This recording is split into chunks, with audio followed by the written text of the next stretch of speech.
What is going on YouTube? Welcome to the Sunday Kickoff Show. It is Brendan from Market Makers. Lots going on. You have World Cup, you have American football, but you guys can turn all that off. This is the event you wait for every weekend, the Market Makers Sunday Kickoff Show. Guys, a lot of you liked the information I gave you on Tesla, so I am doing that Tesla deep dive video. That's what I'm calling it. Very clever, I know. That video will be out tomorrow on the channel, so you can check YouTube tomorrow for the Tesla video, and these videos will be on Rumble as well. Today we have for you, we're going to talk about the DXY, my comments on the economy. We're talking about the cryptos. We're talking about a couple of Forex pairs, and of course the equities and commodities. So we're going to get into it. So this past week, guys, the 3-month 10-year. 3-month 10-year yield inversion reached over 80 basis points. I think at its peak it got 82 or 83. Only two times in the last 22 years did it get inverted to that degree. Can you name those two times? I'll wait. Go ahead. Think about it. Well, stop guessing. Y2K and 2007. Do you know what happened during those two events? Massive stock market crash, massive recession would have been in place, minus the Fed bailing everything out. Still pretty nasty recession, as you guys know, after the GFC. So that's where we're at, guys. That recession is coming. We went over the metrics last video, not going to beat a dead horse. About 93% of these stock pickers you see on TV, these portfolio managers, asset managers, cannot beat the S&P over 20 years. So don't listen to their predictions about the recession, because they clearly don't understand the metrics. It's coming, and it's coming next year. Now, Powell inadvertently rallied the markets. I understand perception-wise how the markets would want to rally, because 90+% of the money globally is long in equities, right? There's very little money that's actually short. So all the big funds, all the banks, everything, most of these institutions are always going to be long. But what Powell said was the same thing he said the last couple of meetings. I thought it was, it was measured, but he didn't come off super hawkish. Basically, if he doesn't come off super hawkish, they view him as a dove. And I think he's going to have to make up for that. We're in a Fed blackout period now till December 14th. But I think because of this rally, 75 basis points is back on the table. Is it likely he does 75? No, it's not likely, because he likes to be very transparent. But you could see some leaks come out to, like, the Fed whisperer, Nick Timiraos. You could see some leaks come out, because what happened? We got those jobs report. The jobs report non-farm payrolls was 263,000. It was projected to be 200,000. Wage inflation is up. Why is that significant? Well, it's good that people are getting more money, but that is the key focus from the Fed themselves, the mouthpiece, right? Fed Chair Powell, key focus was wage inflation, because that's sticky, and that it accelerated. It's over 5%. I think it's 5.1% now. And you have an extra 63,000 jobs above projections were added as well. So he really needs to cool the economy, or he runs the risk of inflation moving back up. Especially, remember, all of this is with depressed oil prices right now. If China can ever figure out how to unlock themselves, they're building massive prison camps around the country. But if they can figure that situation out, and we have winter coming online, you're going to have an increase in energy prices as well. So again, guys, inflation moves as waves. It moves in waves. And I keep saying this, but it's so annoying when people say inflation's going down, inflation's going. Yes, it is. It's still almost 4x above where the Fed wants it to be at 2%. Okay, it's almost 4x. Inflation can come down in this next report, let's say 7%. You're still over 3 times where the Fed wants to be. I think all through next year, you're going to have 5 to 6% inflation. You're going to have stagflation. So this is going to depress the economy on top of the recession, guys. I mean, it's just a huge slew of a big mess that's coming next year. Don't want to repeat everything I said last video, but that's where we're going, guys. So when you're looking at DCAing and the things that you like, why would you DCA prior to a massive recession coming? doesn't make any sense to me. At least wait and see what happens with the financial situation in the US next year. We're on the precipice of it. You got to get Q4 earnings out. You're starting to see mass layoffs happening. Some big tech companies are, I think Amazon's up to 20,000 now they're laying off. You're going to see massive layoffs. The big banks are laying people off. This is all still towards the beginning of what's coming in the wave. So just keep that in mind when you're looking at things that you want to buy. Let's go ahead and talk about DXY. So guys, DXY, why is this important? Because the dollar, as you know, got up to 121 in Y2K for the dot-com crash. This is a crash that brought the S&P down 50%, the NASDAQ down 84%, Amazon down to $6, and this crash, you know, where the dollar strength is, you can see it declining. And I want to show you the small time support here based off the small wave projection. You bounced off at the 1618 at 104. You're below your 200, 233. But I want to show you what I think the DXY is doing, okay? Let me go ahead and show you this on the weekly chart. Weekly chart. I went back years, you know, because I have no life. I did this morning. I went back years here in the DXY, basically back to 2015. Put this in a Wyckoff box for you, okay? This is accumulation, right? You've heard people talk about gold being an accumulation. You hear these technical analysts come on some of these channels and they talk about gold forming a gigantic cup and handle, multi-year pattern. If you look at the dollar, the DXY here, again, this is a basket of currencies weighed against the US dollar. The largest component of this is euros versus the US dollar. But you can see you were making your classic Wyckoff moves, right? So you have you enter your range, you test your base, you retest your top, retest your base, make some up thrust, and this is over a course of years, right? Up thrust, sign of weakness, make a double bottom, boom, shoot up, right? Now keep in mind right here around 93 where this base is, this is where the NASDAQ, the Russell, and Bitcoin all made their all-time high. That's how far down you would have to get, right? This is all of that is down here. Where you're at right now, 104 spot 506. What I think you're doing here in a Wyckoff sense, for those of you familiar with Wyckoff, what I think you're doing here is you broke out, right? You broke out, you're getting your pullback now. Remember, this is a large time frame, the weekly time frame. This is going to be your backup. So you broke out, basically a spring initiated here from getting a deep down thrust double bottom. You broke out and now you're pulling back, okay? You're going to find support, and of course this is your weekly 50 here. It could be right here, right in this range. You're going to find support. You may have to be in here a little bit, or you may just start coming back up, okay? And that's what I'm looking at. And in this coming back up part, especially if Powell does 75, you're going to see this thing move back up fast. If he does 50, I think you're still going to see it move back up. And let me give you another view of this, because Bitcoin did this on the weekly. So let me show you this as a finished product. So if we look at Bitcoin on the weekly, again, you have your parabolic wave, right? What do you do here in Wyckoff? You make your backup, your reaccumulation, okay? Did it same thing here, accumulation phase, you break out of your accumulation phase. I actually did it the same way. You got a spring here, break out of your accumulation phase, you make your backup. And this is a big drawdown. I think this is 20 or 30% here. So this is your backup, and then you move back up. So that's what this is exactly the steps I think Bitcoin, I think the DXY is doing right now here on the weekly time frame. And if you look at this on the weekly perspective, where did I say DXY got to? And .com was about, that got to about 121. Let's just get a projection. Like, I don't know if this is going down more or not, but let's just get a projection, right? Just a projection for a wave up. 121. 121.206. Remember, markets move in patterns. The patterns tend to repeat themselves. You're going to find support maybe right here at the 50. You're going to come down, come back up, and whether you just get to start making waves, coming back up in this type of structure, the same way you climbed up here, right? Making waves. You're getting to that 121 area. It's been my long-term prediction for a while now. I know people have numbers much higher. People have numbers lower. Depending who you listen to, some of the guys I listen to that I like a lot, they think everything's falling apart in the dollar, and this is where it's cratering. I don't think the dollar's done yet. I don't think it's done yet, and I think you're going to see that inverse relationship. We had very large outflows this week from the ETFs. billions and billions of dollars. We have big banks giving sell signals now. Hartnett from Bank of America said sell this rally. This is a pivot for a lot of these bigger banks, okay?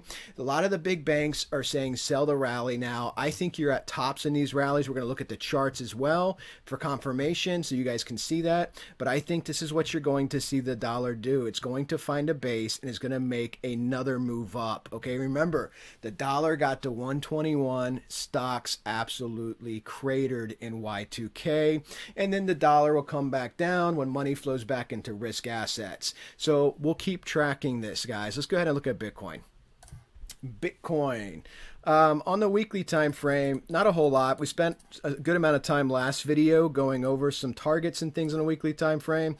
But just remember, you know, this doesn't have to play out this way, but I don't think you're defeating the swing high. Okay, so I think your trade that's at 21,000. I think you're going to be stuck below 21,000 because, as you guys know, you haven't defeated any of the previous swing highs in the declination. I've been talking about this over and over again, so I don't want to beat a dead horse. Let's go ahead and look at Bitcoin on the daily because it's more interesting. This fib layout, guys, is just tracking beautifully, okay?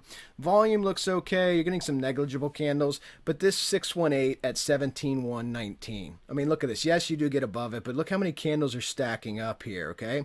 So you got a lot of candles stacking up. Again, the key target you want to watch for is your 200 up here around 21,360. 233 is higher up, 24,000 roughly.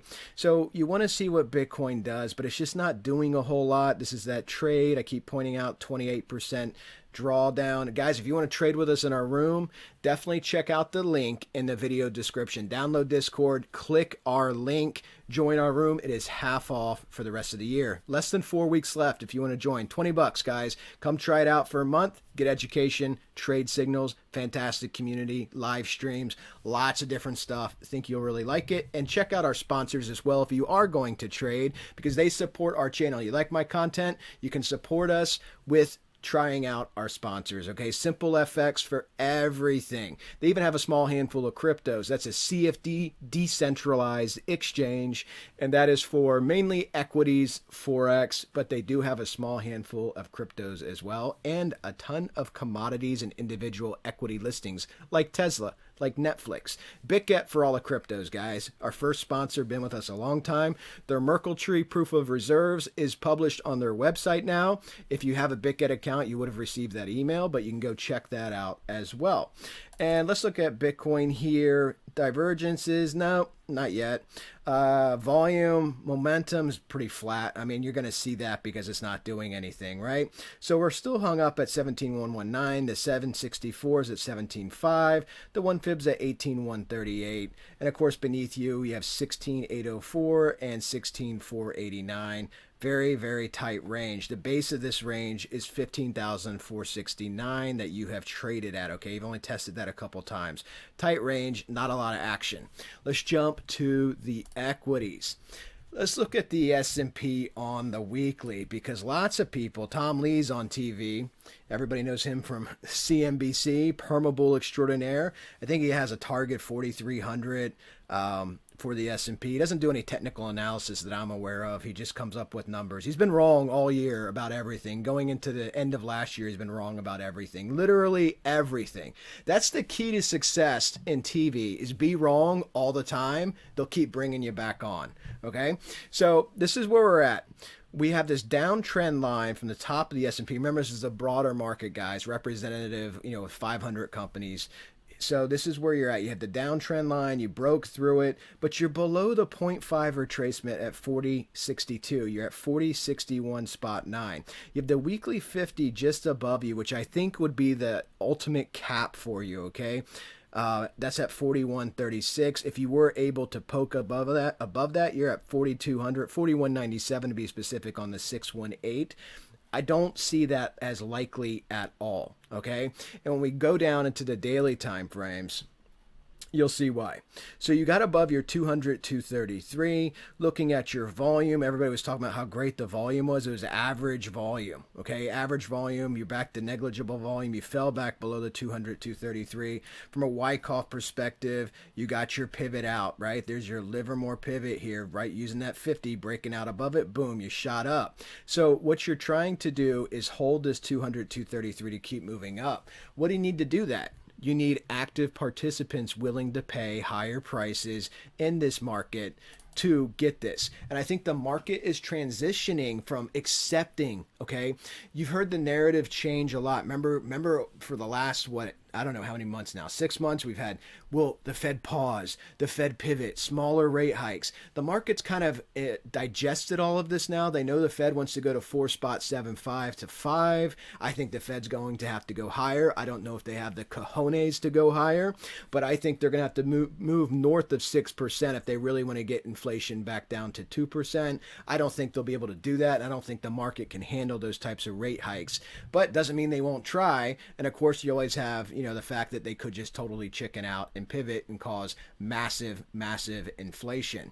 So that's always on the radar. But guys, again, I'm a technical trader. Look at your divergence on the MFI.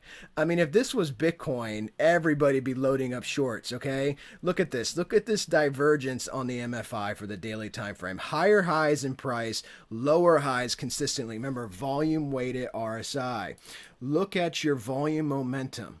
Okay, these highs and prices are getting deeper and deeper negative. You're losing participants in this. Okay, this is probably people on Robinhood, people that don't watch any type of technical analysis. They just see prices. Their AMC stock's cheaper, their Coinbase stock is cheaper, and they're buying. And it's just the perma bulls on Wall Street that have to buy something, right? They're only allowed to sit in X amount of cash. Okay, they have to be invested at all times, but this looks pretty ugly to me, and it looks very capped. You don't have the momentum to really move this price much higher. Like I said, you could get to that weekly 50, but you're struggling to get to that weekly 50.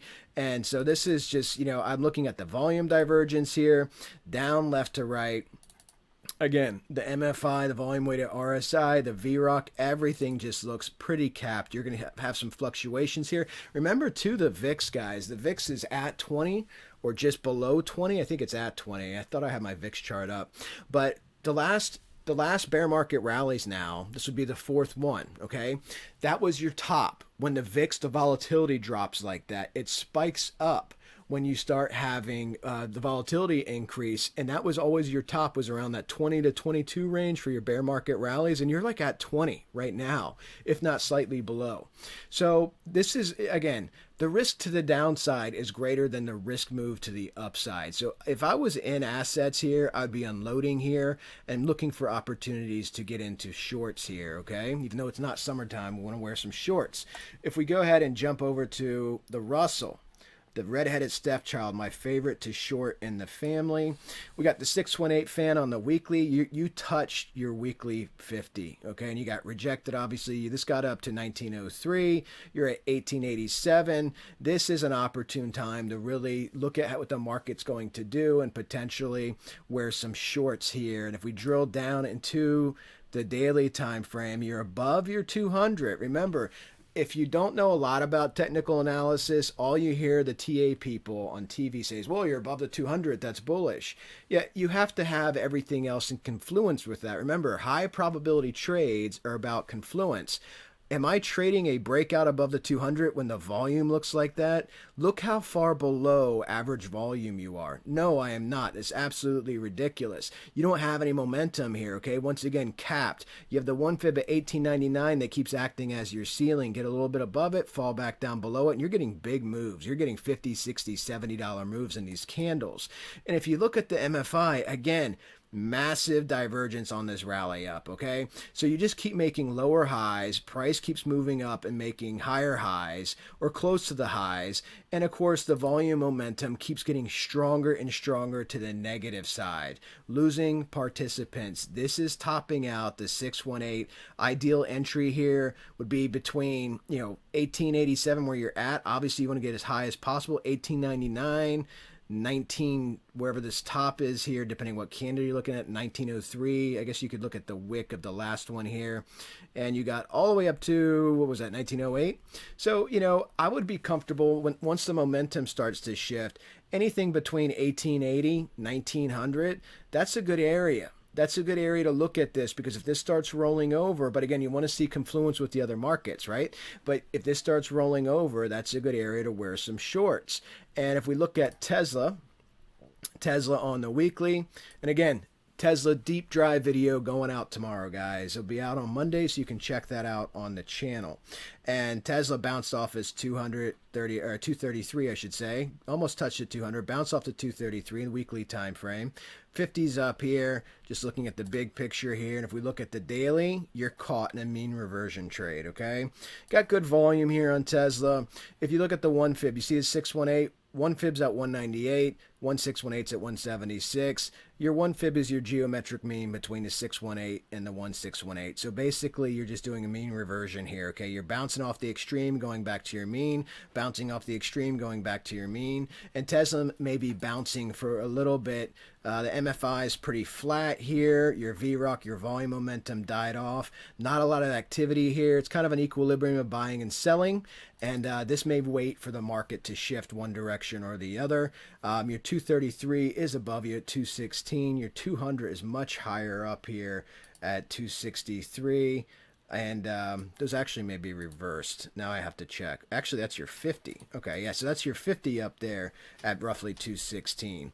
And your 200 is up there at 264. Okay, so just keep that in mind, and no, I don't expect to move up to 264. If anything, you want to watch to see if Tesla does break towards that 216 at the daily 50. May be an opportunity, again, depending what the market's doing, understanding what's happening in the marketplace. Did Powell just give his speech and does the rate hike? Does Powell surprise the market, go higher? Does he surprise the market, go lower? Market expects 50 basis points. Got to take all this stuff into calculations, but that's a couple weeks away, so you got some time. This is mean reversion here. Okay, so that's what you're doing. Let's go ahead and jump into some Forex, Euro, Dollar, most highly traded pair in the Forex space. Remember, Forex does $6 to $12 trillion a day, every day. So what are we looking at? So we've had the big sell-off with the Euro. The Eurozone has much worse inflation, much worse economic indicators in the U.S. Dollar is showing a lot of strength, but the dollar's been dumping. Euro, you got your weekly 50 you're about to approach here. Right now, you are at 1.05406. I think you're kind of capped here as well at the 1.05816 if you can get up there in a weekly time frame. This to me looks like you're going to be making an up thrust and then come back down and retest. If we look at the euro on the daily, looking at bearish divergence, making higher highs in price, lower highs in MFI, not a lot of volume momentum. Again, up here testing the 382, and you did get above your 200, 233, but trading in this Wyckoff trading range, I think this is just going to be an up thrust that comes back down, and I'll be looking to short the euro up here. I want to see how this opens up tonight in futures. Already had a short on it, did a great little scalp trade, posted it in the room as well. If you guys do trade Forex, definitely consider checking out our room. We got some I trade a lot of Forex, and we have some traders that are interested in always trading Forex now too. So looking at the GBP USD, I think this was a suggestion from Binance in my comment section, Binance Worldwide. So this is actually looking like a nice trade that's ready to set up. So on the weekly time frame, again, same story as a euro, right? Strong dollar and now weak dollar. Dollar fell down, GBP moving up. So when you look at this, GBP, again, below the weekly 50, okay? But you're right at the 50% retracement line on a very clean fib layout, okay?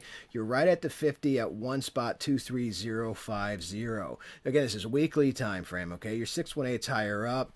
This all depends, as you guys know that do trade Forex, where the dollar finds a bottom. If it holds this bottom that it found on Friday, then we could see this settle out and this could end up being a nice short because this is a strong parabolic move up, right? So this all will depend where the dollar finds that bottom. But let's go ahead and look at this on the daily time frame. Just like with the euro, you got above the 200, 233 and one spot 23050. This could end up being a nice short opportunity if the dollar finds a bottom. And that's what I really want to see. Now I look at my indicators here. If we look at our indicators, you're getting bearish divergence on your MFI. You have very low, remember, this is measured off a tick volume, okay? So that's like 80% is accurate. So I'm still using my rate of change indicator here for volume, but just keep in mind it is tick volume, but those of you that trade Forex know that. And that's negative, okay? And that's growing negative. But looking at this as well, let me look at one more thing. Let's throw an anchored VWAP up here at the weekly. And look at that. You're right at the anchored VWAP, volume weighted average price. Okay. So this as well, there's a lot of resistance right here. This may end up being a better trade than the euro dollar. So thank you, Binance, for suggesting I look at that. So yeah, I'm going to look at this. We'll see how this opens up tonight as well. This is tracking really clean here in Fibonacci as well. So we'll see what ends up happening with that. And let's check out gold real quick, guys. Gold, just like everything else, bearish divergence, okay? Higher high in price, lower high in MFI, daily time frame, pretty much negligible volume, a lot here, but the volume divergence isn't as pronounced as it is on the indices, but you are above your 200 now, or your 233, 200 and 233. Okay, yeah, you're between them. So you're above the 233 right here in pink, the 200 is up here, and will this hold? And you're sitting right on that Fibonacci fan. I don't think so, because it's going to move with the equities. If it was moving inverse to the equities, again, upside from here will be limited, but I think your target's going to be to the downside. Sorry to upset the gold bulls. Okay, right now you're sitting at 1797. If we went ahead, let's just do Fibonacci here. Pivot, pivot, and pivot. Look at that. Your 1618, 1802, 808. Again, I think your upside's very limited and you're sandwiched here. This to me looks like when the markets start rolling over, which we'll find out, but when they start finally completing their topping process and then do pull down, you're going to see gold pull down as well, and you'll be retesting your lows in the range, okay? Because you don't have anything here telling me that you're bullish. Bearish divergence in your volume, negligible volume, nothing to justify this pump. So we'll see. We'll see how long this holds up before it starts to roll, but that is another short opportunity as well. Looking at silver on a simple fib retracement, 618, 23 spot 13. Price is at 23 spot 14. And you got to see if this momentum slows down. But looking at your MFI, again, bearish divergence, okay? Higher highs in price, lower highs in MFI, and you're trading in this basically megaphone type pattern here on your MFI, testing the top of that range. We'll see if it starts pulling down the MFI once again, and if price can hold up, or it's going to continue to make stronger bearish divergence, and the prices underneath you, 22 spot 182 and 21 spot 22. So again, whenever you're looking at potentially shorting, just be careful, okay? Because the markets, they have leading markets and they have lagging markets, and commodities are tracking with equities. If equities continue to push higher, you could see more of a push up. So always be aware of all the markets, whether you're only trading in one or the other, okay?